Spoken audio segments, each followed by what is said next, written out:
Hi students, सबसे पहले आज हम सीखने वाले हैं प्रॉपर्टीज ऑफ रिग्रेशन कोएफिशिएंट। ठीक है। यहाँ पे सिर्फ आपको दो ही पॉइंट लर्न करने हैं और ये जो पॉइंट है वो आपको शॉर्ट क्वेश्चंस एंड एमसीक्यू में भी काम आएंगे। ठीक है, तो ये आप अच्छे से सीख लीजिए सो आपको शॉर्ट क्वेश्चन में भी प्रॉब्लम ना हो और एमसीक्यू भी आप क्विकली सॉल्व कर पाएंगे। ठीक है, चलिए तो सबसे पहले प्रॉपर्टीज में हम सीखने वाले हैं कि कोरिलेशन कोएफिशिएंट जो है, मतलब आर जो है, जो हमने सेकेंड लेसन में सीखा था। ठीक है, एंड रिग्रेशन कोएफिशिएंट मतलब बी।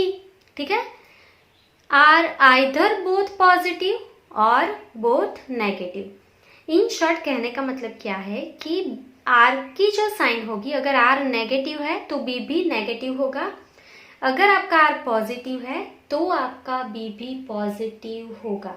ठीक है, चलिए तो सबसे पहले यहाँ पे लिखते जाएंगे प्रॉपर्टीज में सबसे पहला। ठीक है, मेनली ये एग्जाम में नहीं आता है प्रॉपर्टीज, पर ये आपको अच्छे से लर्न होगी तो आप क्वेश्चंस अच्छे से सॉल्व कर पाएंगे। ठीक है, सो सबसे पहला number, correlation coefficient R and regression coefficient B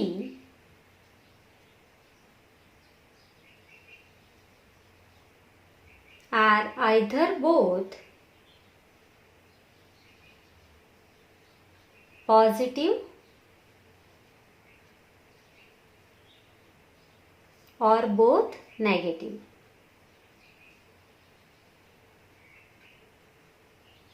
ठीक है, मतलब R एंड B की जो साइन है वो सेम होगी। जो साइन R की होती है वो ही साइन आपकी B की होगी। ठीक है, अगर R पॉजिटिव है तो B भी पॉजिटिव होगा, अगर R की साइन नेगेटिव है तो B की साइन भी नेगेटिव होगी। क्लियर यहाँ तक? अगर आपको ये सीखना है कि ऐसा क्यों होता है, ठीक है, ये मैं आपको एक्सप्लेन कर देती हूँ कि ऐसा क्यों होता है। तो जैसे कि आपको पता है B का हमने फॉर्मूला अप्लाई किया था जिसमें R दिया हुआ हो शॉर्ट क्वेश्चन के लिए, B is equals to R into S of Y divided by S of X. ये हमारा B का फॉर्मूला है। ठीक है, अभी आप यहाँ पे देखेंगे R into S of Y divided by S of X. ठीक है, ये जो है S of Y and S of X, ठीक है, S of Y and S of x.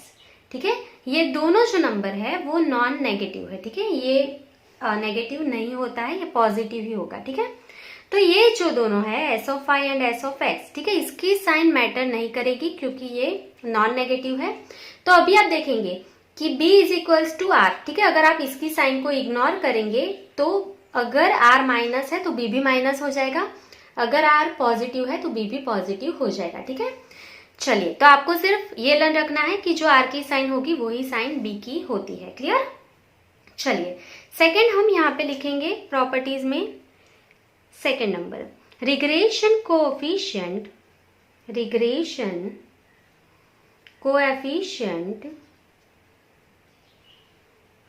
is independent of change of origin but not independent of change of scale। ठीक है, second lesson में हमने सीखा था कि जो हमारा आर होता है वो ओरिजिन एंड स्केल दोनों में चेंज होने से आर की वैल्यू चेंज नहीं होती। ये हमने सेकेंड लेसन की प्रॉपर्टीज में सीखा था जब हमने कोरिलेशन कोएफिशिएंट की प्रॉपर्टीज को सीखा था। ठीक है, पर जब हम रिग्रेशन कोएफिशिएंट बी की बात करते हैं तब आपको ये लर्न रखना है कि regression coefficient is independent of change of origin. मतलब अगर आप ओरिजिन में चेंज करते हैं तो आपके बी की वैल्यू चेंज नहीं होती है, पर अगर आप स्केल चेंज करते हैं तो बी की वैल्यू चेंज हो जाएगी। ठीक है, ये मैंने आपको यूवी वाले फॉर्मूला में एक्सप्लेन किया था। जब हमने यूवी वाला फॉर्मूला अप्लाई किया था तब मैंने आपको सिखाया था कि बी का जो फॉर्मूला है वो क्या लेते हैं हम, B is equals to B Y X is equals to B V U into C of I divided by C of X. ठीक है, आप बी का फॉर्मूला लिखे या बी वाई एक्स लिखे, ठीक है, दोनों सेम ही है।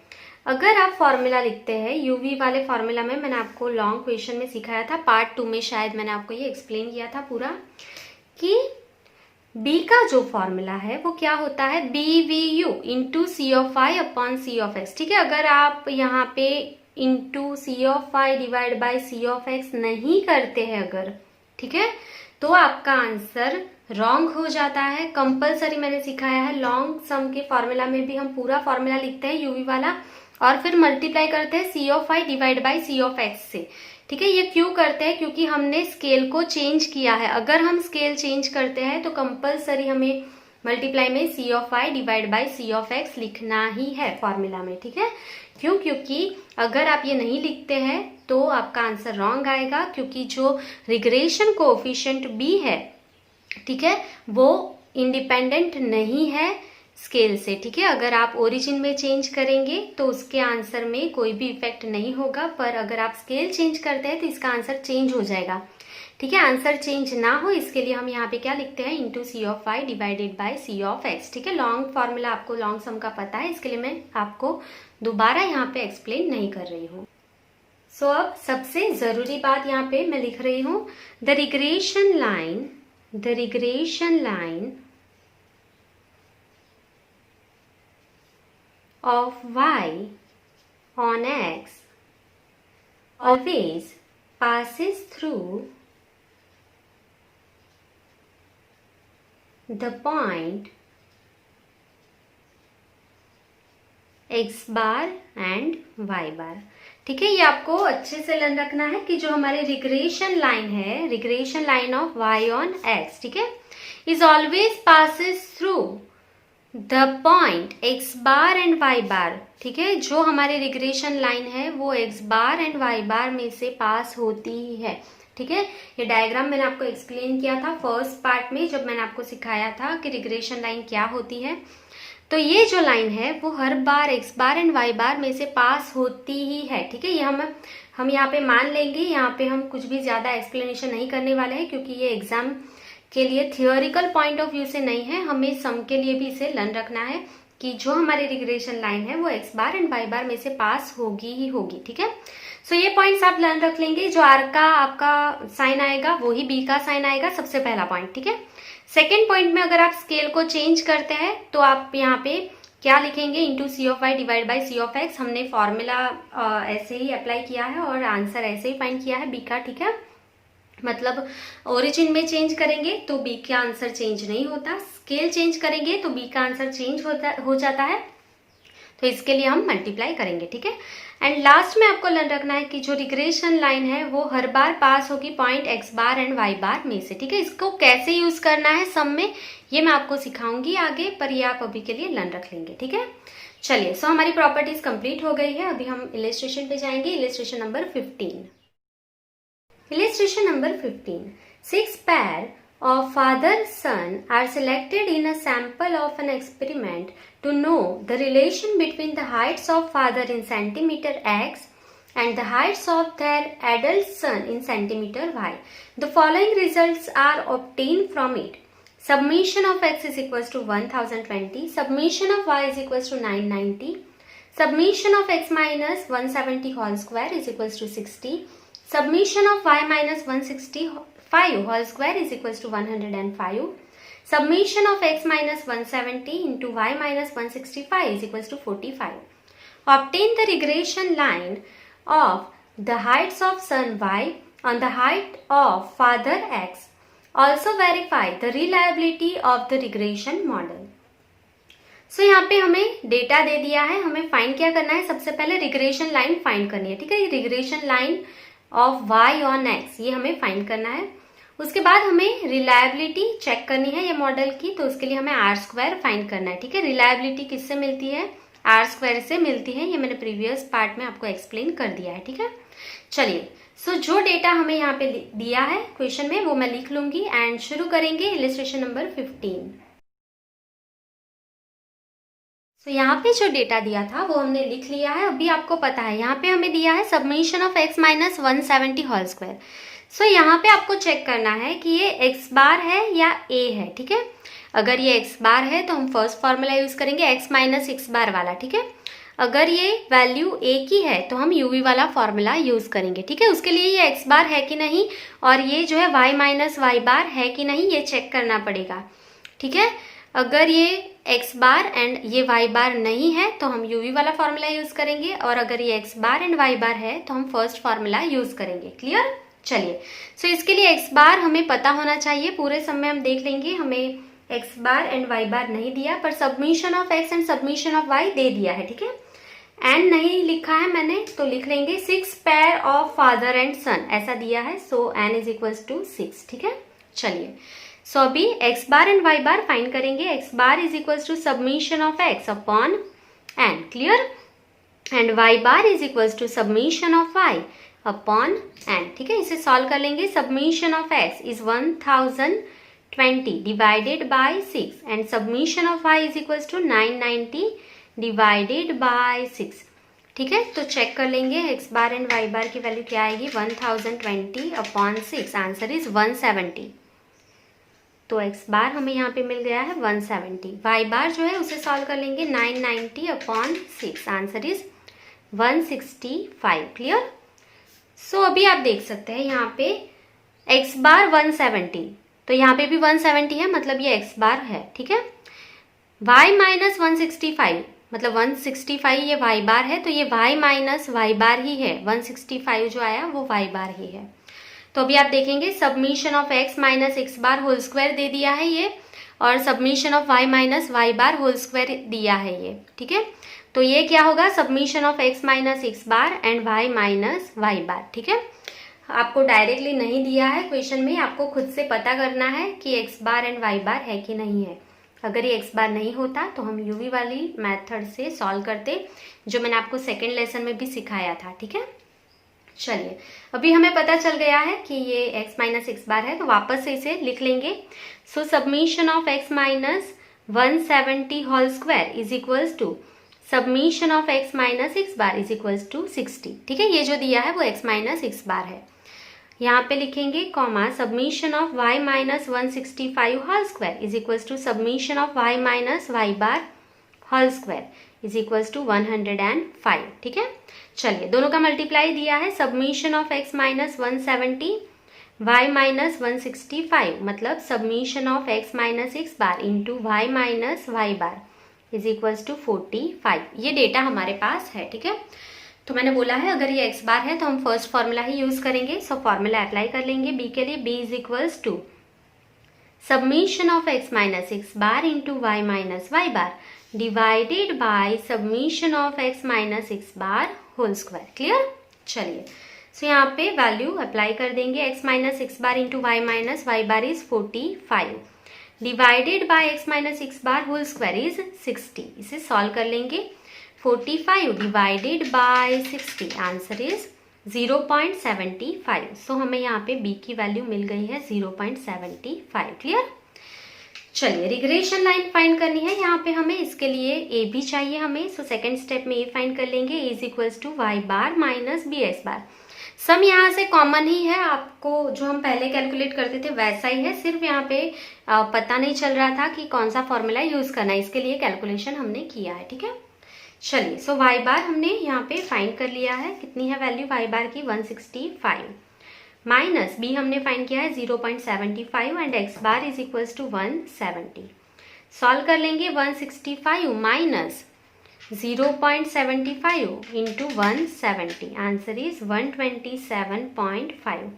माइनस कर लेंगे, सो आंसर इज 37.5।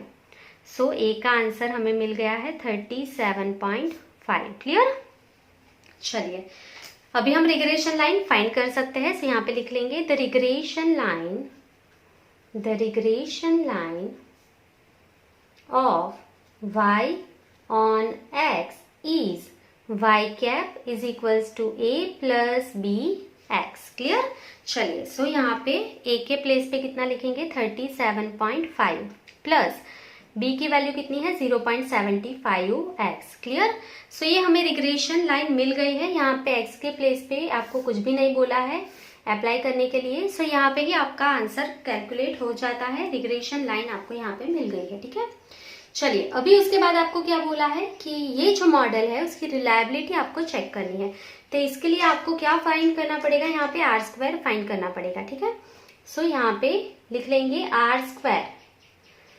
ठीक है, अभी आप कोई भी मेथड यूज कर सकते हैं। आर फाइंड कर लेंगे तो भी चलेगा और उसका लास्ट में स्क्वायर कर देंगे तो भी चलेगा। ठीक है, so capital R square is equals to small R square is equals to, अभी हमने यहाँ पे कौन सा फॉर्मूला यूज किया है बी के लिए, वही फॉर्मूला आर के लिए यूज करेंगे। ठीक है, submission of x minus x bar into y minus y bar divided by, ठीक है, अभी आर का फॉर्मूला क्या है एक्स माइनस एक्स बार वाला, मतलब first formula, root of summation of x minus x bar whole square into root of summation of y minus y bar whole square. ठीक है, यहाँ पे मैंने आर नहीं लिखा है, आर स्क्वायर ही डायरेक्टली लिख लिया है। सो यहाँ पे मैं इसका होल स्क्वायर कर दूंगी। ठीक है, अगर आप चाहे तो पहले आर फाइंड कर ले, उसके बाद उसका होल स्क्वायर कर लीजिए। ठीक है, तो भी आंसर सेम ही आएगा आपका। चलिए अभी अप्लाई करेंगे value. So is equals to submission of x minus x bar into y minus y bar is 45 divided by root of summation of x minus x bar whole square is 60 into root of summation of y minus y bar whole square is 105। ठीक है, इसका whole square. Clear.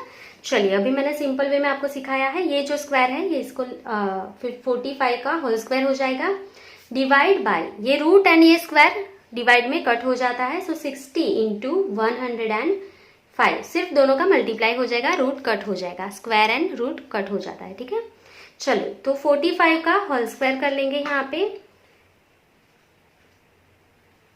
2025 divided by 60 into 105, answer is 6300। ठीक है, इसे solve कर लेंगे 2025 divide by 6300, क्या आएगा आपका आंसर 0.32। 32 के बाद 1 है तो एक ऐड नहीं करेंगे, 32 ही रहने देंगे। ठीक है, सो अभी आप देखेंगे आपका जो आंसर है वो 0.32 आया है। ये 1 के नजदीक नहीं होता है, ये 0 के नजदीक है। ठीक है, अगर आपका आंसर 0 के ज्यादा नजदीक है तो ये मॉडल रिलायबल है, ऐसा आप नहीं बोल सकते हैं। इसके लिए हम फाइनल आंसर लिख लेंगे यहाँ पे। Answer, the value of r square is nearer to 0। ठीक है, ये 0 के ज्यादा नजदीक है। So it can be said that regression model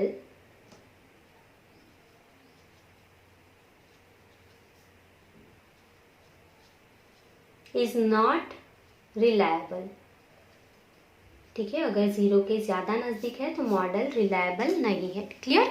चलिए सो यहाँ पे आपका इलिस्ट्रेशन नंबर 15 कंप्लीट हो गया है। अभी हम नेक्स्ट क्वेश्चन पे जाएंगे, इलिस्ट्रेशन नंबर 16।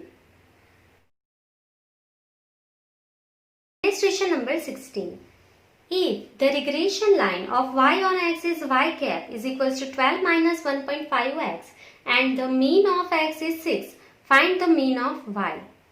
Second question है, if the regression line of y on x is y cap is equals to 11.5 plus 0.65x and y bar is equals to 18, then find x bar। ठीक है, यहाँ पे हमें regression line दे दी है y cap दोनों ही question में। पहले question में हमें मीन ऑफ एक्स मतलब एक्स बार दे दिया है, तो मीन ऑफ वाई फाइंड करना है, मतलब वाई बार फाइंड करना है। और सेकंड क्वेश्चन में वाई बार दे दिया है और एक्स बार फाइंड करना है। ठीक है, तो यहाँ पे जो हमें रिग्रेशन लाइन दी है और एक्स बार दिया है वो मैं लिख लूंगी एंड शुरू करेंगे इलिस्ट्रेशन नंबर 16। सो यहाँ पे मैंने लिखा है y cap is equals to 12 minus 1.5x, mean of x मतलब एक्स बार हमें दिया है 6, अगर एक्स बार 6 है तो वाई बार कितना होगा।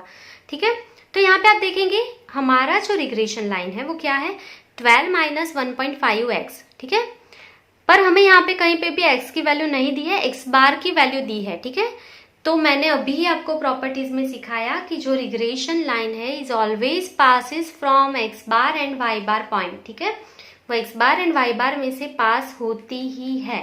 ठीक है, यहाँ पे मैं आपको लिख के दे देती हूँ। the regression line is always passes through a point x bar and y बार। ये अभी मैंने आपको सिखाया प्रॉपर्टीज में कि जो हमारी रिग्रेशन लाइन है वो ऑलवेज पास होती है x bar and y bar point में से, ठीक है। तो अभी हम क्या करेंगे, x के प्लेस पे x बार की वैल्यू अप्लाई करेंगे, ठीक है। क्या करना है, x के प्लेस पे x बार की वैल्यू अप्लाई करेंगे, ठीक है।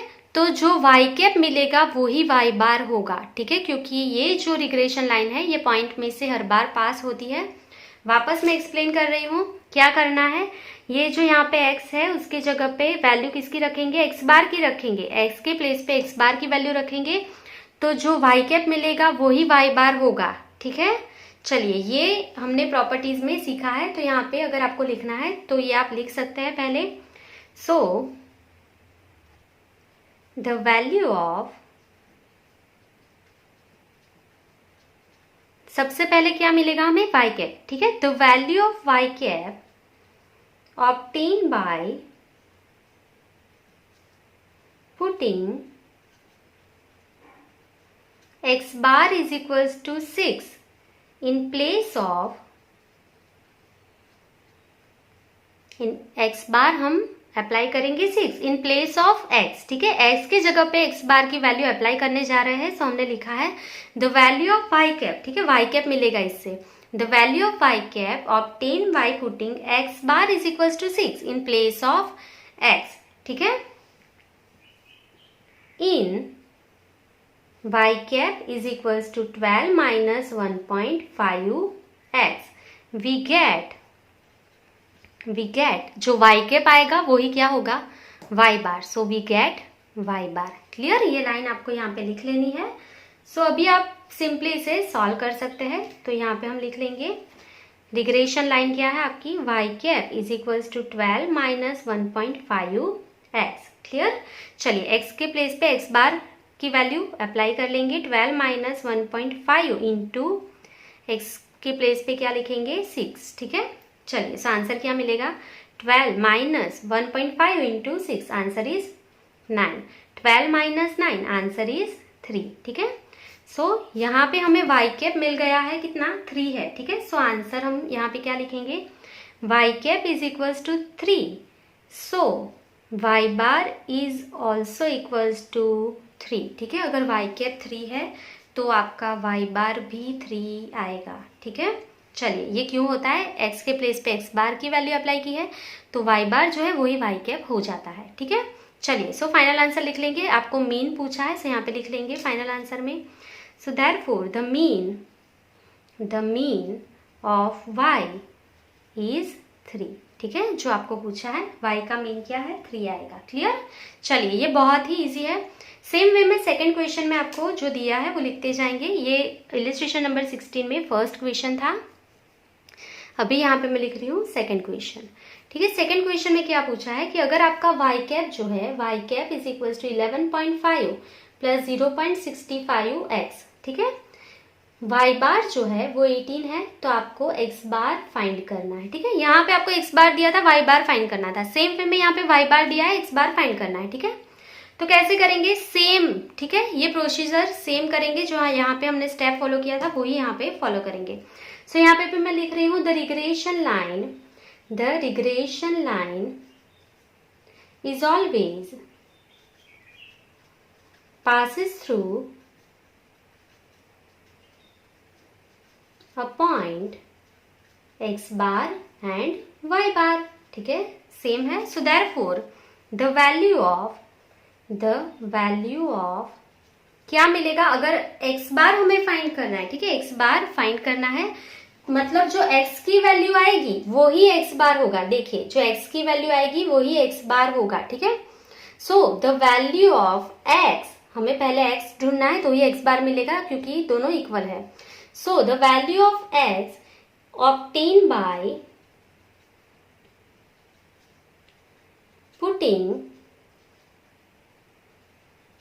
जो वाई बार है वही क्या होता है, वाई कैप होता है। ये हमने आगे सीखा। यहाँ पे देखिए Y bar is equal to Y cap, दोनों इक्वल होता है, ठीक है।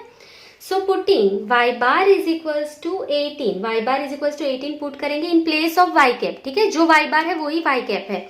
So the value of x is obtain by putting Y bar is equal to 18 in place of Y cap in y cap is equals to 11.5 plus 0.65x we get, ऐसा करने से क्या मिलेगा, जो चाहिए वो क्या चाहिए हमें, x bar, we get x bar. Clear, ये बहुत ही इजी है।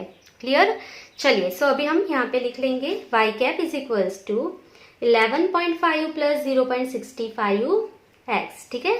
चलिए अभी हमें क्या करना है, जो y बार है वही y cap है, तो y cap के प्लेस पे y बार की वैल्यू को रखेंगे। So 18 is equals to 11.5 plus 0.65x। Clear, चलिए इसे सॉल्व करेंगे अभी हम। सो देयरफॉर यहाँ पे क्या दिया है आपको, 18 इस तरफ है, 11.5 प्लस 0.65x, ठीक है। तो क्या करेंगे, ये 11.5 जो है वो प्लस है, ठीक है, इज इक्वल्स टू के ऑपोजिट साइड जाएगा तो माइनस हो जाएगा। 18 minus 11.5 is equals to 0.65x, ठीक है। चलिए 18 में से 11.5 माइनस करेंगे तो क्या बचेगा, 6.5 इज इक्वल्स टू 0.65x, ठीक है। अभी ये मल्टीप्लाई में है, डिवाइड में चला जाएगा। So therefore 6.5 divide by 0.65 is equals to x, therefore x is equals to, divide करेंगे तो x इज इक्वल्स टू 10, ठीक है। x अगर आपका 10 है, सो जो x होगा वही x बार होगा, जो x होगा वही x बार होता है। So x is equals to 10, so x bar is equals to 10, ठीक है। तो x बार भी कितना है, यहाँ पे 10 है, तो फाइनल आंसर हम यहाँ पे लिख लेंगे। So the mean of x is 10, ठीक है। x का मीन मतलब x बार जो है वो क्या है, 10 है, ठीक है। ऐसा क्यों होता है, क्योंकि जो रिग्रेशन लाइन है वो x bar and y bar point में से पास होती ही है। ऐसा कब करना है आपको, जब आपको x बार या y बार दे दिया है और ऑपोजिट मीन फाइंड करना है, ठीक है। एक मीन दे दिया है, दूसरा मीन फाइंड करना है, तभी ये आपको करना है, ठीक है, स्टेप। चलिए सो यहाँ पे आपका इलस्ट्रेशन नंबर 16 कंप्लीट हो गया है। आई होप कि आपको समझ में आ गया है। So thank you for watching.